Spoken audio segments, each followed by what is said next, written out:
Just kidding. Hello everyone. Your favorite band, the Rages Band, is here again to bring some laughs and a little bit of heartache to your souls. Did you know there are 3 words in Filipino that are super simple but carry a lot of weight? Just like me, simple but with weight. Ahem. Those words are hindi kita mahal. For my international fans out there, that means I don't love you. Ouch, right?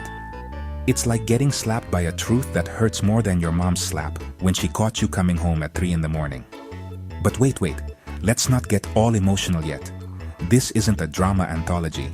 Instead, let's talk about the times when saying hindi kita mahal isn't just necessary, but also hilarious. Those moments where you just cringe from the sheer awkwardness, the kind where you just want the ground to swallow you whole. Sometimes, that's really your last card to play in the game of life, especially in love, which is like a roller coaster, sometimes fun, often dizzying. So my fellow Ragers, join me as we dive deep into the world of unrequited, unwanted, and unbelievably awkward love, or the lack of it. Let's talk about the funniest and most awkward situations where hindi kita mahal is the only answer. From exes to third parties, all the way to those who suddenly pop into your life like mushrooms. Get ready to laugh, cringe, and maybe even relate a little too much. Let's go. Oh no, here it is. The ultimate soap opera moment in real life.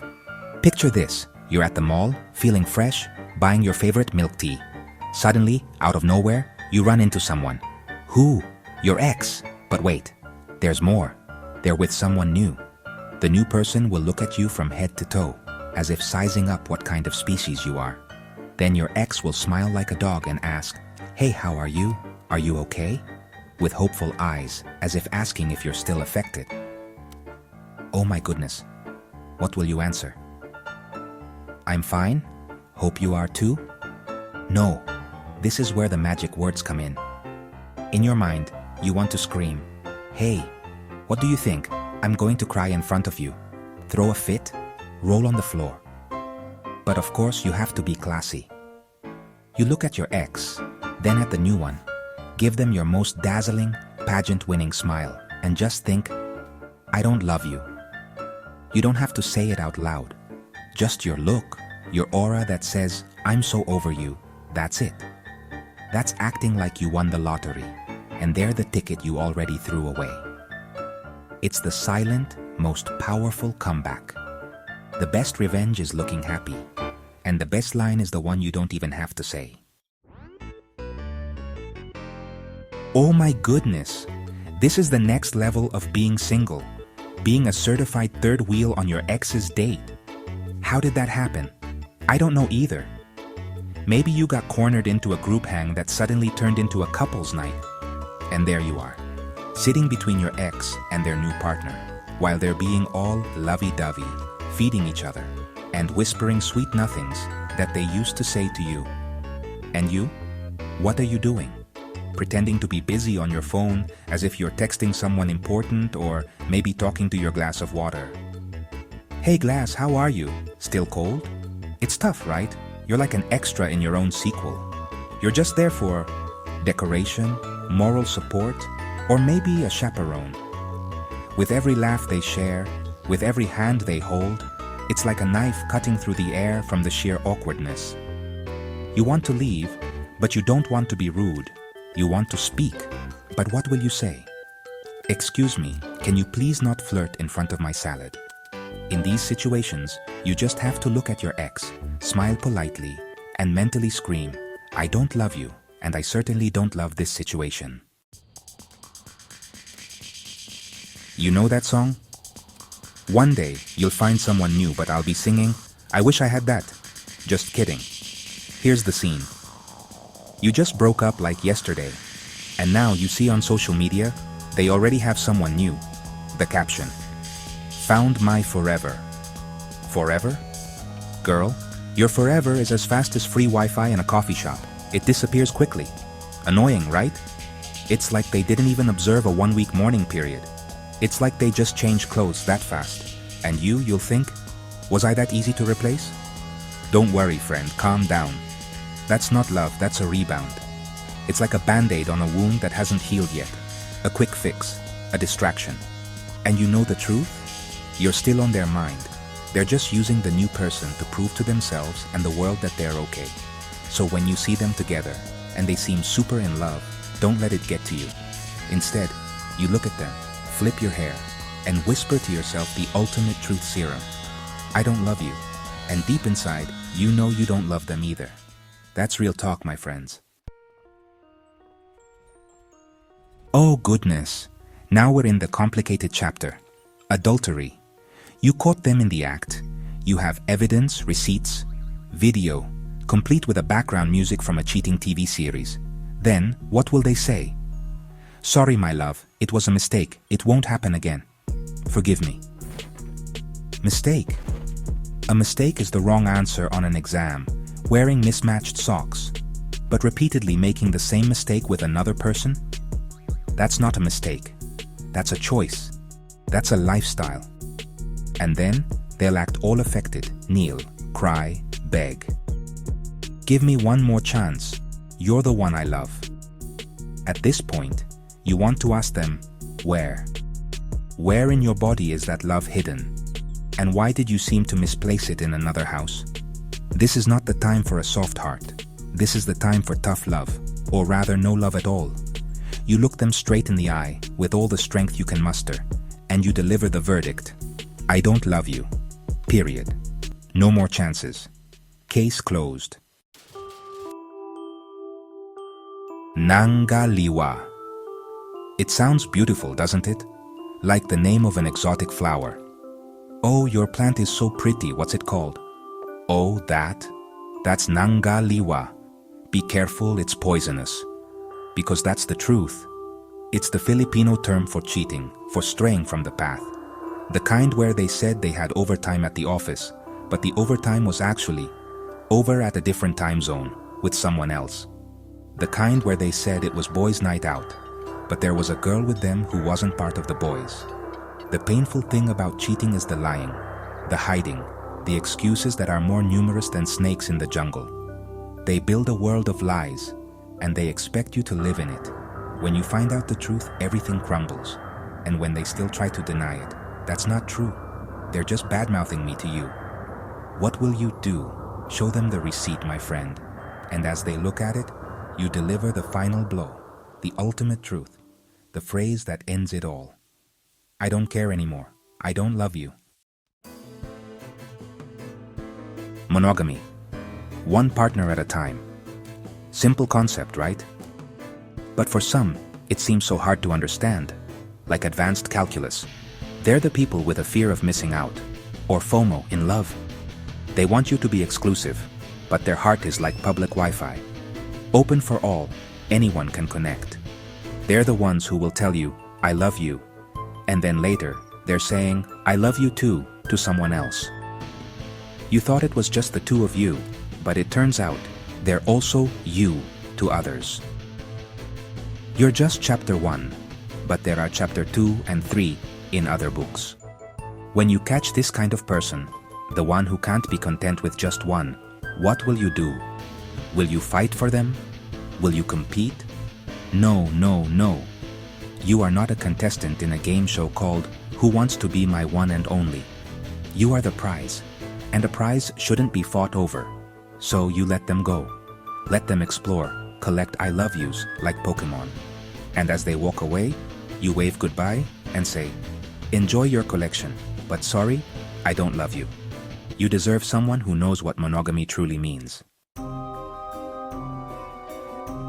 Okay, let's level up from cheating to a literal crime. Bigamy. That's marrying one person while you're still married to another. This isn't just a TV show plot, folks. It happens. Imagine, you thought you were the one, but it turns out, you're one of the two. Or maybe even the three. That's a headache. It's like you ordered your favorite Chicken Joy at Jollibee, and what arrived was 2 orders of C3, 2 spouses, and you're the third in the mess. Crazy. This isn't just a matter of making a mistake anymore. This is deception on a grand, legally binding scale. This is a scam. Your entire relationship, your dreams, built on a foundation of lies. When you find out the truth, there's no room for discussion, no room for forgiveness. It's not, Who do you love more between the two of us? The question is, why are you like this? And the only statement you need to make while calling your lawyer is a very firm and final, I don't love you. And also, see you in court. This is the confusing level of relationship. The close relationship. You're so close, as in, you're always texting, video calling until the wee hours. You know each other's secrets. You're each other's go-to when there's a problem. You act like a couple. You talk like a couple. You're basically a couple. Without the label. Because when asked, the answer is, we're just friends. Friends? Friends who are holding hands while watching a movie? Friends who are saying I miss you to each other? What kind of friendship is that? The problem is, there will come a time when one of you falls. And often that's you. So you'll confess, hey, I think I'm falling for you. And they'll reply with a shocked face, huh? I thought we were just friends. I don't want to ruin our friendship. Boom, friend-zoned. Because you're so close, you're trapped in a box labeled do not covet. And at that point, to save yourself from deeper pain, you need to take a deep breath, step away and tell yourself, okay, if we're just friends, then fine. I don't love you in that way anymore. Jealousy. A little bit of jealousy can be cute. Like seasoning in a dish, it makes it better. But too much, and it's high blood pressure inducing. This is the overly jealous type. The kind where they get jealous of everything. You like your neighbor's dog's picture? Why did you like that? You like the owner, don't you? You bought a new t-shirt? Who are you trying to impress? They might even be jealous of your own mother. It's like you're in an interrogation room 24/7. Every move you make is scrutinized. Everyone you talk to is investigated. It's exhausting, isn't it? The love that should give you freedom becomes a prison. Trust is always missing in action. You try to explain, you try to understand, but it's still not enough. The jealousy is a monster that keeps growing, and you'll reach a point where you'll wonder, is this love, or is this just ownership? When your exhaustion outweighs your love, it's time to set yourself free.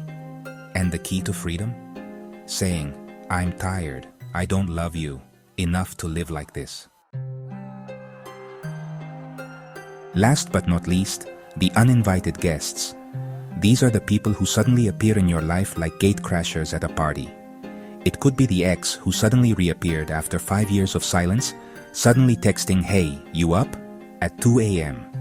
It could also be the super persistent suitor, who even after you've said no countless times, is still there, sending flowers, waiting outside your office. Or maybe it's the friend who suddenly became clingy and wants to level up even if you don't feel anything. These are the people who don't know how to take a hint. No matter how many hints you drop, no matter how much you avoid them, they don't understand. They're like that pop-up ad that won't close. In these situations, you can't be subtle anymore. I'm busy, or maybe next time, won't work. You need to be direct, firm, and brutally honest for your own peace of mind. No beating around the bush. You just have to say it clearly. Sorry, but you're not invited in my life. I don't love you. Sometimes, being blunt is the kindest thing you can do. And there you have it, my fellow ragers. We've been through it all. The exes, the third wheels, the cheaters, and the uninvited guests. So much drama, right? Like a whole season of your favorite TV show. But the most important lesson here is self-worth. Sometimes the bravest thing you can do is admit to yourself and to others that you don't or never did. It's about choosing your peace over someone else's drama. It's about knowing your worth. Saying, I don't love you, isn't always easy. Sometimes it hurts. Sometimes it's awkward. But often, it's necessary. It's a declaration of independence. It's you, taking back control of your heart and your happiness. You're not a bad person for being honest about your feelings. In fact, you're doing both of you a favor by not leading them on and not torturing yourself. It's the ultimate act of self-love. So don't be afraid to use those 3 powerful words when you need to. So the next time you're cornered in a crazy, stressful, and headache-inducing situation, just take a deep breath. Don't be afraid. Don't hesitate. You know what to do. Remember, if you ever find yourself in these situations, just say it loud and proud. I don't love you.